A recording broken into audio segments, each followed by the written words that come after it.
Nós continuamos então na nossa temática sobre os transtornos globais do desenvolvimento e agora nós vamos falar sobre as condutas típicas.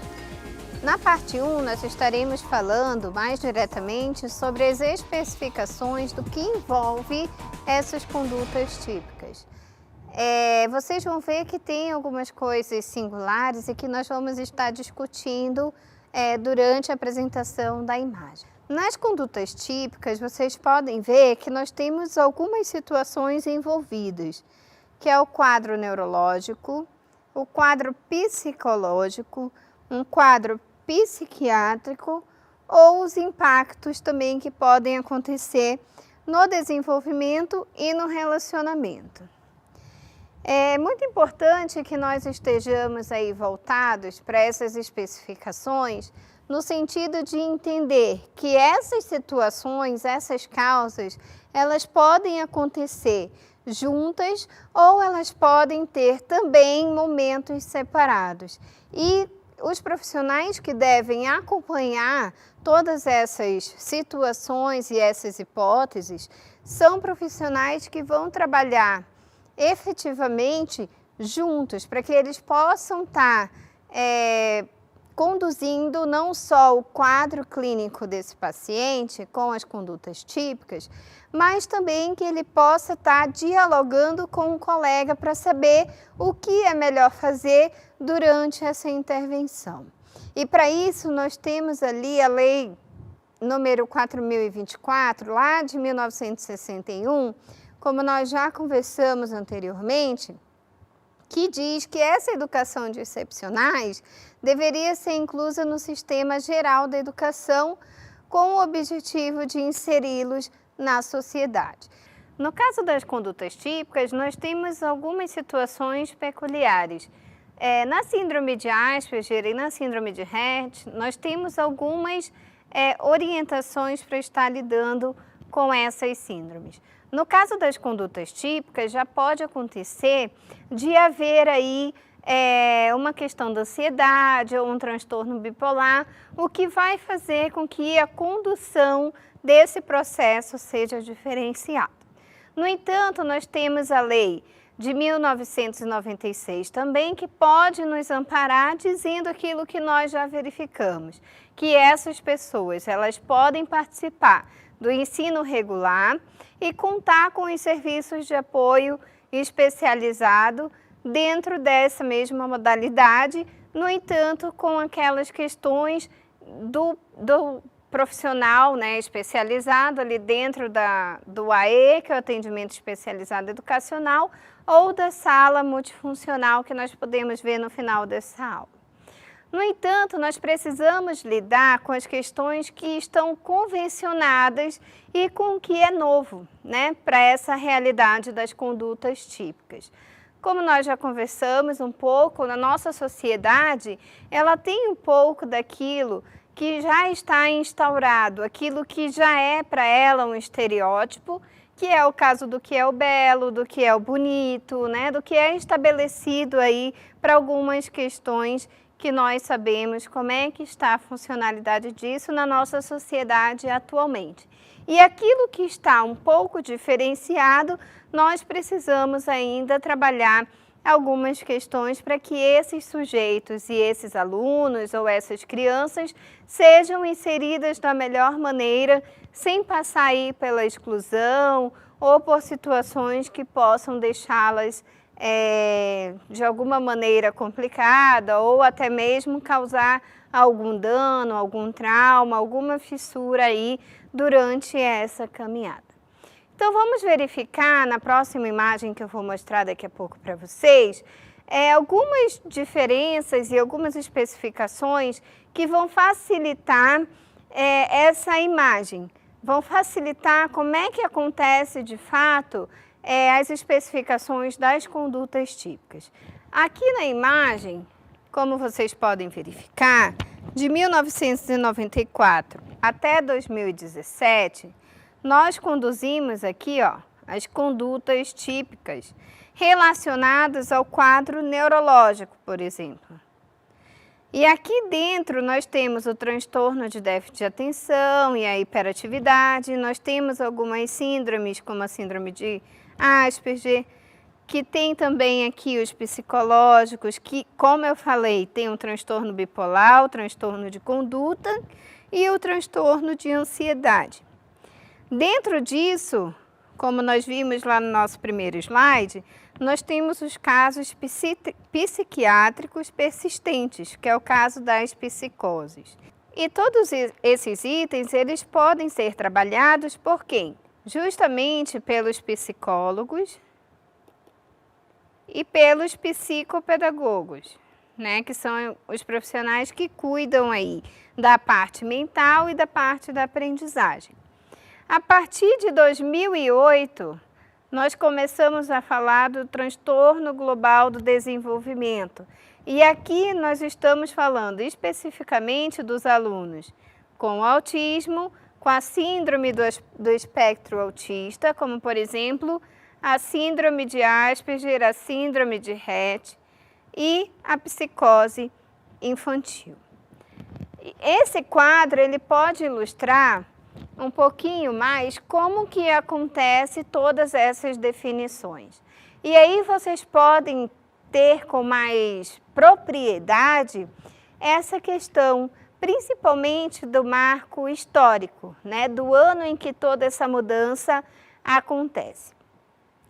Diante disso, vocês podem ver que nós temos inclusive o déficit de atenção, né, nesse processo. E por isso que nós vamos falar um pouquinho também dos encaminhamentos que podem ser dados e até da medicação que essas pessoas podem estar recebendo. E como é que é feito esse acompanhamento por uma equipe multifuncional? Nós sabemos que quando nós falamos sobre a medicação, nós temos profissionais que são favoráveis e nós temos aqueles profissionais que acreditam que ainda não é o caso da pessoa fazer uso de uma medicação, levando em consideração que todas essas questões, quando você insere o uso de uma medicação, você precisa ter certeza da dosagem que você vai estar dando para essa pessoa, principalmente quando nós estamos falando de crianças, quando nós estamos falando ainda de um processo muito no início.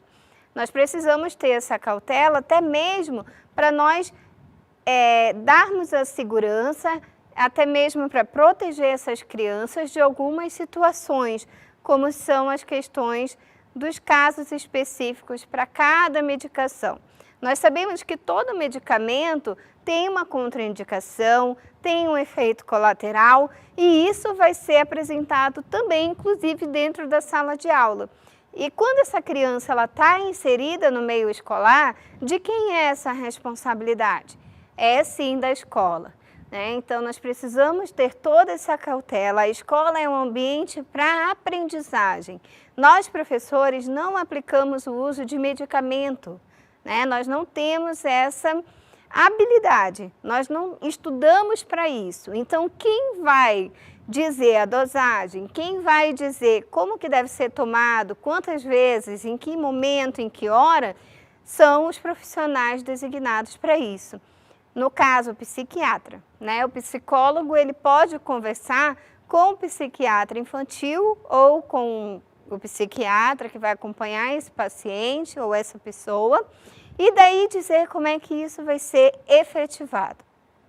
No entanto, nós precisamos ter todos os cuidados possíveis. E aí, se vocês me perguntarem, professora, mas quem vai acompanhar se essa medicação foi dada realmente lá em 2017, quando chegar em 2020, para a gente saber se essa receita realmente está válida? Então, nós precisamos ter esse acompanhamento, porque já aconteceu casos em que a criança continuava com uma receita com 2 anos de defasagem.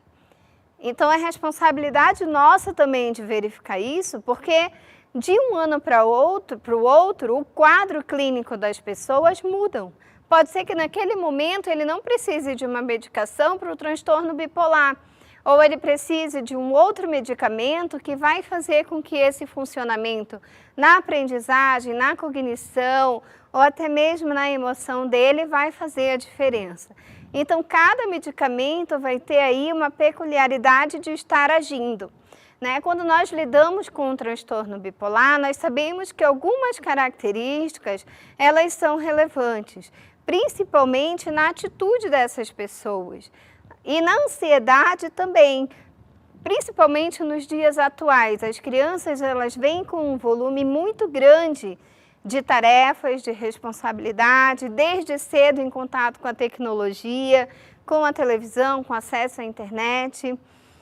E isso acontece até na fase adulta, né? Quando nós temos esse transtorno bipolar, nós precisamos de um apoio, muitas vezes do medicamento.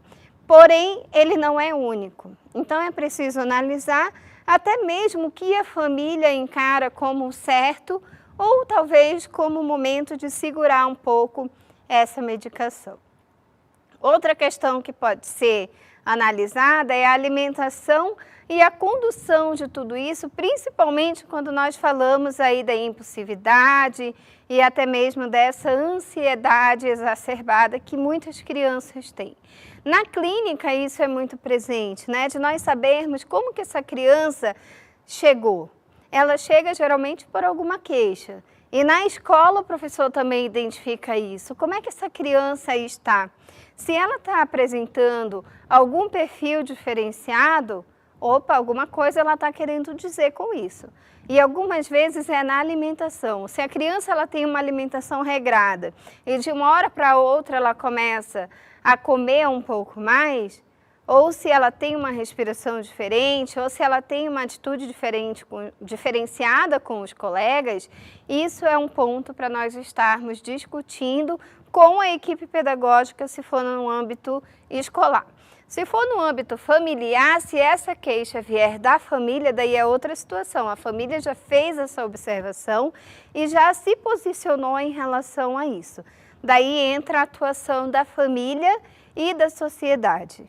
Muitas vezes a sociedade ela não vai entender certas atitudes, né? Agora nós estamos falando das condutas típicas. Porém, quando nós falamos até mesmo dessas condutas, no caso do transtorno bipolar, é muito fácil nós falarmos assim, ai meu Deus, mas essa pessoa só pode ser bipolar. Mas nós não sabemos o quanto isso é sacrificante para essa pessoa que tem uma bipolaridade. Nós temos estágios dessa bipolaridade, é isso que nós precisamos ter muita cautela, né? Para não taxar, para não estar colocando estereótipos aonde pode ter, e isso vai machucar muito mais essa criança ou essa pessoa. E até mesmo na questão da ansiedade, essa menina come muito porque é ansiosa. Então nós temos que ter cuidado, principalmente no ambiente escolar, para que essas situações não provoquem também uma exclusão. Nós, como educadores, precisamos primar sempre pelo bem-estar dessa criança, desse aluno, para que não haja um reflexo lá na família ou também instigar essa sociedade a estar colocando estereótipos nesses alunos.